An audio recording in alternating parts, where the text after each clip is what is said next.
স্বাগত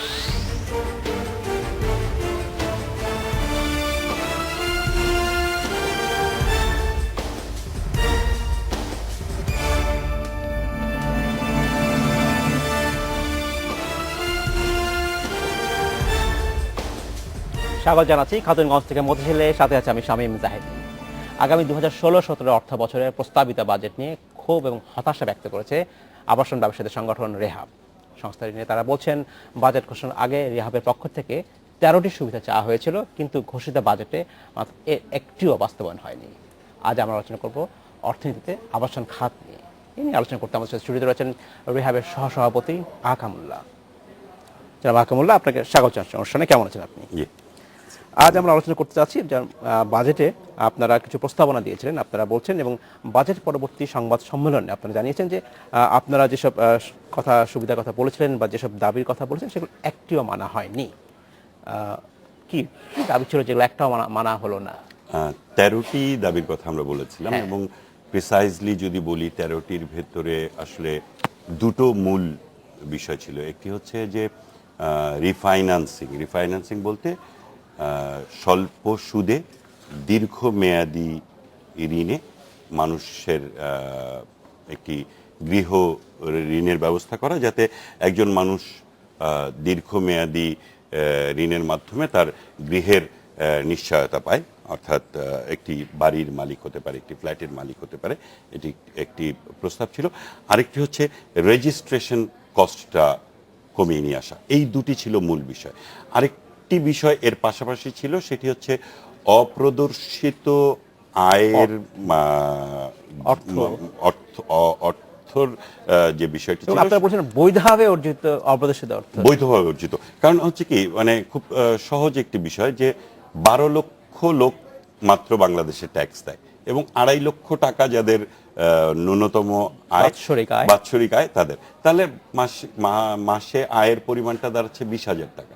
20,000 টাকা আয়ের মাসিক আয়ের মানুষের সংখ্যা কত? অনেক। ন্যূনতম 60 লক্ষ।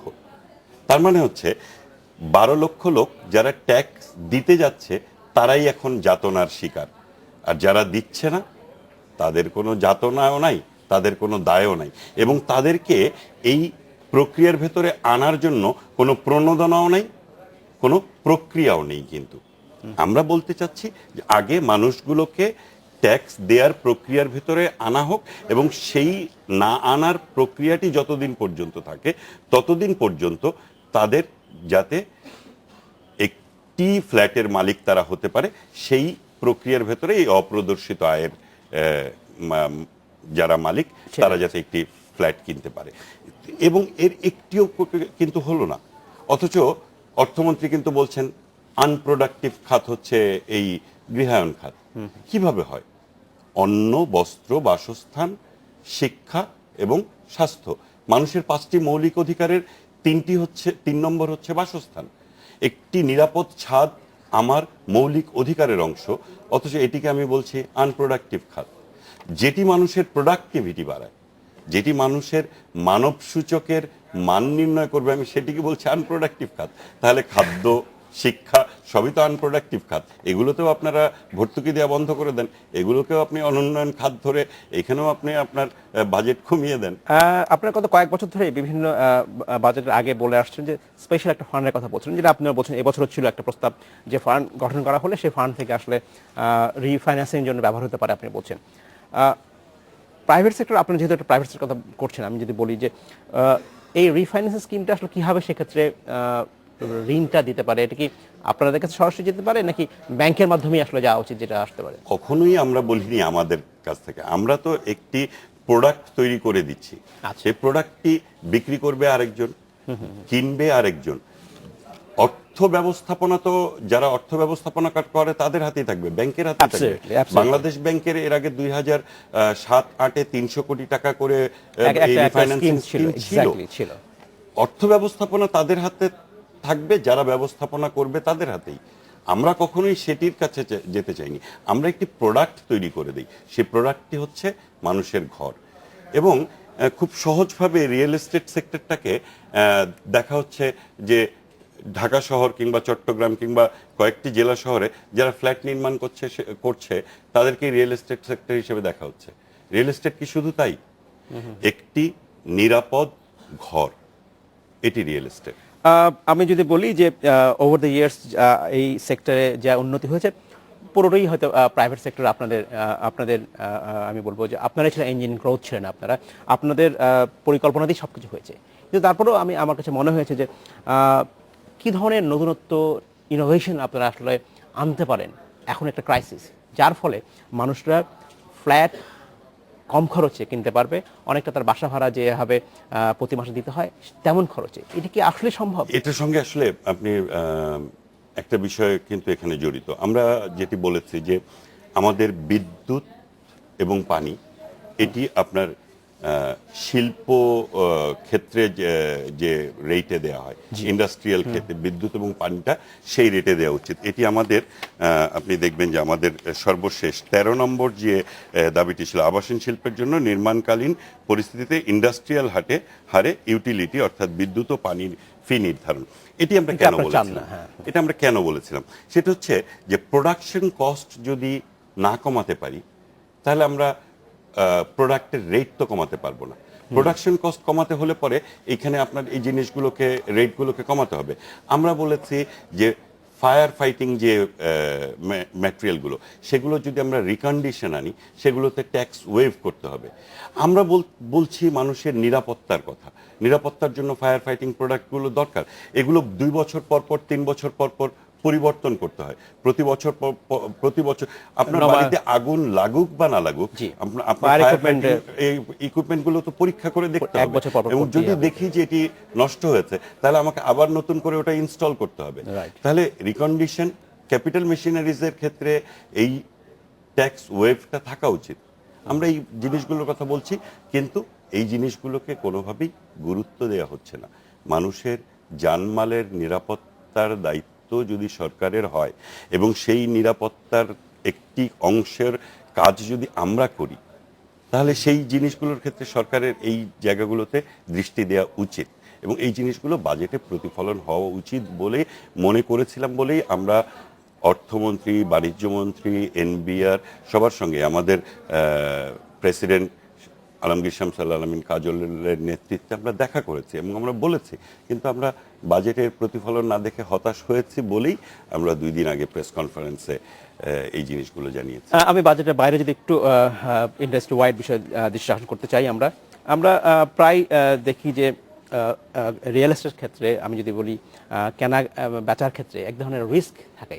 খুব সাধারণ মানুষ সহজেই এক জিনিস কিনতে ভয় পান, কারণ আমরা প্রায় অভিযোগ শুনি তারা প্রতারিত হচ্ছেন। বলা হচ্ছে যে একটা ফ্ল্যাট উনি টাকা দিয়েছেন, আগামী 5 বছরের মধ্যে সেটাকে বুঝিয়ে দেওয়ার কথা, সেটা আসলে 5 বছর কেন 6 বছর হয়নি। এই ধরনের যে কিছু অভিযোগগুলো থাকে, এটার জন্য রেহাব এর পক্ষ থেকে আপনারা কী ধরনের দায়িত্ব নেন? আমি জানি আপনি বলবেন যে যারা রেহাবের মেম্বার নয় তাদের দিকটা আসলে আমার পক্ষে দেখা সম্ভব নয়, এটা সত্যি কথা। যারা রেহাবের মেম্বার হওয়া সত্ত্বেও যখন এই জাতীয় কোনো ডিসপিউট দেখা দেয়, কি ধরনের ভূমিকা রাখেন আপনারা? যে অ্যাসোসিয়েশনটা গড়ে ওঠার পরে যখন নাকি বিভিন্ন রকম সমস্যার সম্মুখীন রিহ্যাব হতে থাকলো, তখন আস্তে আস্তে আমরাও অনেকগুলো পদক্ষেপ নিয়েছি। যেমন রিহ্যাবের এখন এই জিনিসগুলো দেখার জন্য একটি শাখা তৈরি হয়েছে যেখানে কমপ্লেইনগুলো জমা হয়, এবং রিহ্যাবের একটি ইউনিট আছে যারা এই কমপ্লেইনগুলোর উপরে যারা কমপ্লেইন করেন এবং যাদের ব্যাপারে কমপ্লেইনগুলো করা হয় সেটা শুনে সেখানে সুষ্ঠু সমাধান করা হয়, যার ফলে অনেক ধরনের আইনি জটিলতাতে না গিয়েও অনেক ধরনের সমস্যার সমাধান হয়েছে।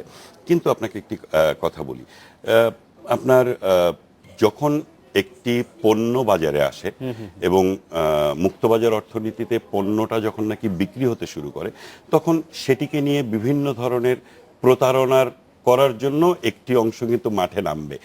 কিন্তু আপনাকে একটি জিনিস মাথায় রাখতে হবে, প্রতি বছর 10,000-এর উপরে ফ্ল্যাট রিহ্যাবের সদস্যরাই কিন্তু হস্তান্তর করে গিয়েছে।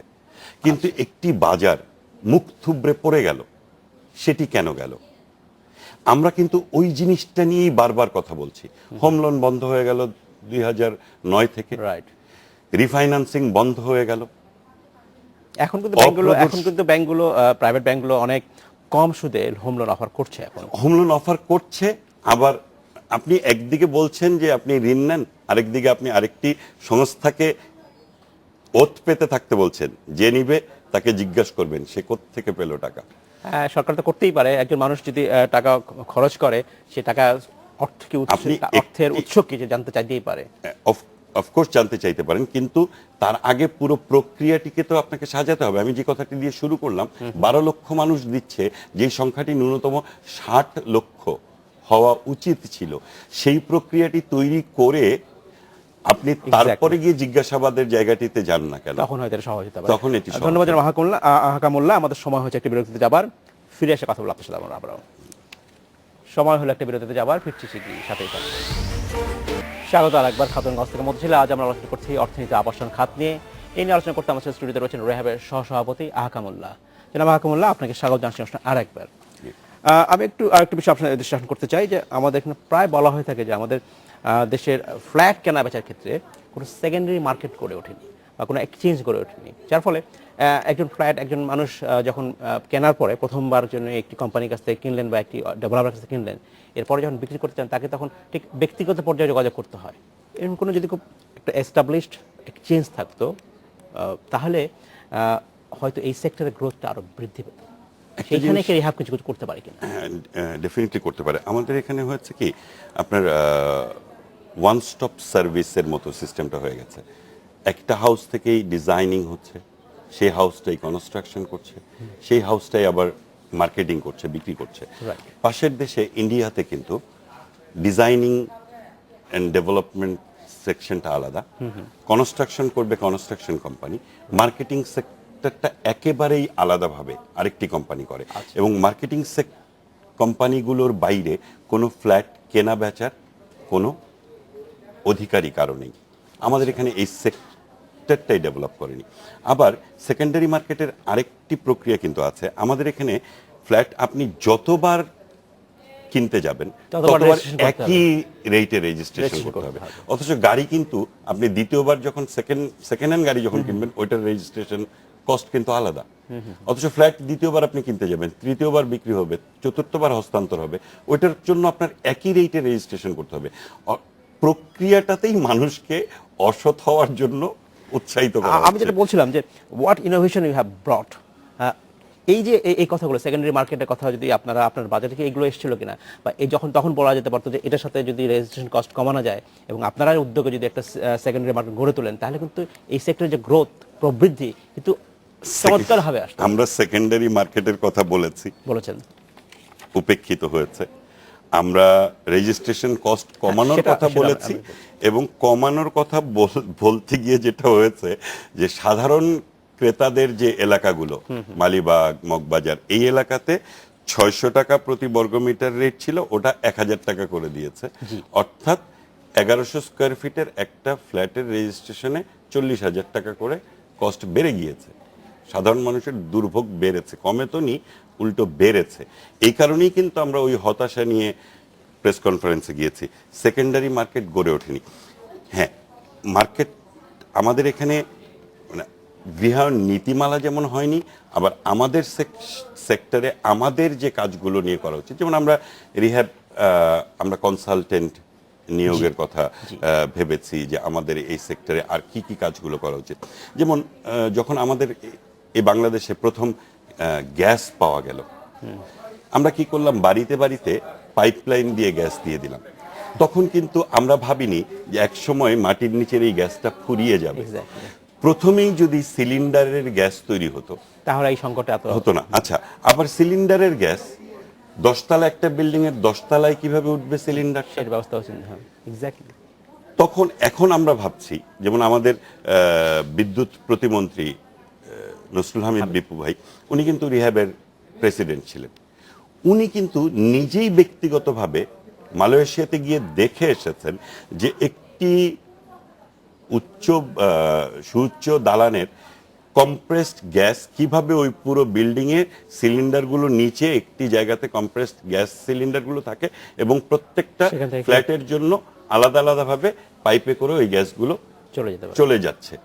তাহলে এই জিনিসগুলো তো আগে থেকেই হতে পারত, হয়নি, তাই বলে ভবিষ্যতে হবে না এরকম নয়। এখন আমরা ওই টেকনোলজিগুলো অ্যাডপ্ট করে আগামীতে আরো কিভাবে হতে পারে সেই জিনিসগুলো দেখছি। পাওয়ারের ক্ষেত্রে সোলার সিস্টেমের ব্যবস্থাপনার ক্ষেত্রেও আমরা একই জিনিস, এই জিনিসগুলো করছি, আমরা কাজগুলো করছি।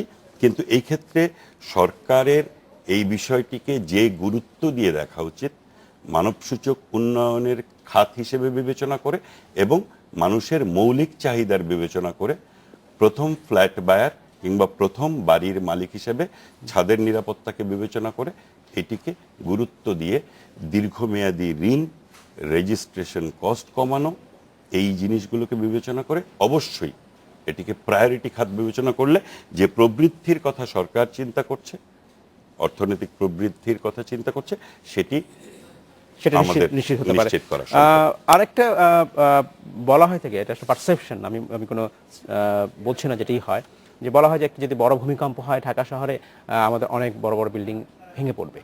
আমি বলতে চাচ্ছি যে আমরা যে বিল্ডিং বানাচ্ছি এখন যেটা হচ্ছে সেটা বিল্ডিং কোড অনুযায়ী ভূমিকম্পকে সহনীয় মাত্রা যে বলা হচ্ছে সেগুলো করা হচ্ছে কিনা, এবং রেহাবের পক্ষ থেকে আপনাদের যারা মেম্বার সেখানে কোনো ইন্সপেকশন বা পরিদর্শনের কোনো ব্যবস্থা, তদারকির ব্যবস্থা আছে কিনা? অবশ্যই আছে। মানে ন্যাচারাল ক্যালামিটিসের কথা আসলে তো আমরা কেউই বলতে পারি না। যে কোনো খুব স্বল্প ভূমিকম্পেও খুব শক্ত বিল্ডিংও ভেঙে যেতে পারে, আবার খুব বড় ভূমিকম্পেও ক্ষয়ক্ষতির পরিমাণ খুব স্বল্প হতে পারে। কিন্তু আমরা নিরাপত্তার কথা বিবেচনা করে যেই যেই প্রিকশনগুলো নেওয়া উচিত তার সবগুলোই আমাদের বিল্ডিং কোডে নেওয়া হয়, এবং আমরা রিয়েল এস্টেট ব্যবসার সঙ্গে যারা জড়িত, রিহ্যাবের যারা সদস্য, তারা একেবারেই সেই প্রিকশনগুলো নিয়েই আমরা সেই বিল্ডিংগুলো তৈরি করি। বলা হয়ে থাকে যে সব কিছুই ঢাকা কেন্দ্রিক, রিয়েল এস্টেটের যে ব্যবসা, যে ভবন তৈরি হচ্ছে সবই ঢাকার কেন্দ্রিক, এবং এর ফলে একটা জমির দাম বড় একটা সমস্যা হচ্ছে, জমির কস্ট বেড়ে যাচ্ছে। আপনারা কি চিন্তা করছেন ঢাকার বাইরে যাবার, যেটা মানুষকে অভ্যাস করাতে, যদি আপনারা একটু ঢাকার বাইরে যান বা অন্যান্য শহরে, বড় বড় শহরে যে বাংলাদেশ ঢাকার বাইরে শহরে, সেগুলো কি আপনারা চিন্তা করছেন কিনা? মানে একেবারে যে হচ্ছে না তা না, চিটাগাংয়ে হচ্ছে। হ্যাঁ, চিটাগাং হচ্ছে, একেবারেই ঠিক নয়। কুমিল্লাতে একটা বড় মার্কেট গড়ে উঠেছে, সমস্ত জেলা শহরগুলোতেই রিয়েল এস্টেট ডেভেলপ করেছে।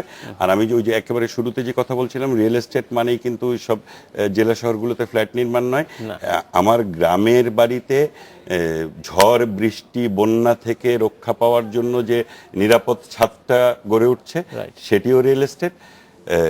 সাইক্লোন সেন্টার যেটা হচ্ছে সেটাও রিয়েল এস্টেট, কিংবা ট্যুরিজমের জন্য কক্সবাজার কিংবা কুয়াকাটাতে যে রিসোর্টটা হচ্ছে সেটাও রিয়েল এস্টেট। সুতরাং সবই রিয়েল এস্টেটের আওতায় হচ্ছে, এবং মূল বিষয়টা হচ্ছে কাজের খোঁজে মানুষ যখন ঢাকায় আসছে, বিকেন্দ্রীকরণটা তো আসলে আমাদের পুরো রাজনৈতিক বিকেন্দ্রীকরণ, সেটাই কর্মের বিকেন্দ্রীকরণ, অর্থনৈতিক বিকেন্দ্রীকরণের মাধ্যমেই যে মানুষটা ঢাকায় কাজ করে সে তো ঢাকায় করতে চাইবে।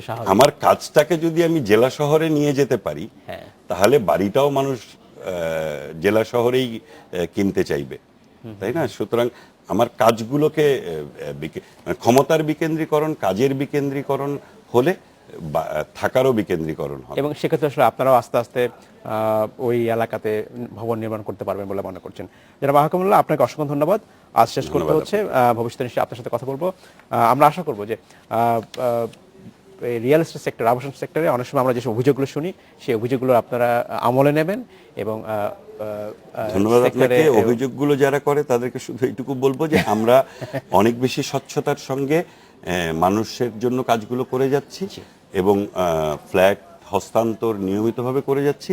মুখ থুবড়ে যেটা পড়েছে সেটিকে উত্তরণের জন্য সরকারের সহযোগিতা অবশ্যই জরুরি। আমরা আশা করি এবং এই বাজেটে আমরা এখনো যেহেতু বাজেটটি পাস হয়নি, সময় নিশ্চয়ই সহযোগিতা আমরা আশা করছি যে প্রতিফলনটা আমরা পাবো। অসংখ্য ধন্যবাদ। এই ছিল আজকের মতো খাতুনগঞ্জ থেকে মতিঝিলে। আমাদের সাথেই থাকবেন, দেখা হবে আবার।